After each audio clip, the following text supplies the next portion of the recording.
बहुत समय पहले एक गांव में हरिराम नाम का एक किसान रहता था। वह मेहनती था लेकिन उसकी किस्मत हमेशा खराब रहती थी। खेत में काम करने के बाद भी उसकी फसल अच्छी नहीं होती थी। एक दिन वह सोचने लगा। अब तो मुझे कुछ अलग करना पड़ेगा।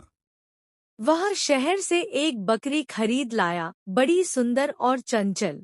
बकरी ने आते ही घर में तहलका मचा दिया। कभी वह आंगन में दौड़ती, कभी शहर की गलियों में भाग निकल। किसान हैरान था लेकिन फिर भी उसने सोचा, चलो दूध तो मिलेगा।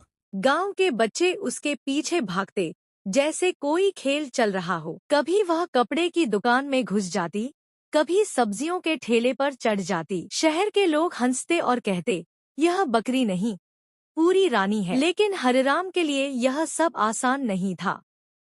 कभी उसे जुर्माना भरना पड़ता, कभी माफी मांगनी पड़ती। एक दिन बकरी गायब हो गई, न आंगन में न शहर में। जब हरी राम ने बकरी को नदी किनारे देखा तो वह अकेली नहीं थी। पास ही एक घायल बकरी पड़ी थी जिसकी टांग में गहरी चोट लगी थी। हरी राम की बकरी उसके पास बैठी थी, जैसे उसकी सेवा कर रही हो, जैसे कह रही हो, चिंता मत करो, मैं तुम्हारे साथ हूँ। यह दृश्य देखकर हरी राम के दिल में बकरी के लिए सम्मान और भी बढ़ गया। उसे समझ आया कि प्यार और करुणा सिर्फ इंसानों में ही नहीं, जानवरों में भी होती है।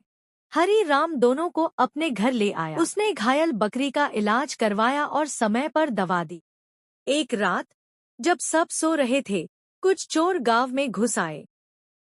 वे अलग अलग घरों के जानवर चुरा रहे थे और हरी राम का बाड़ा उनका अगला निशाना था।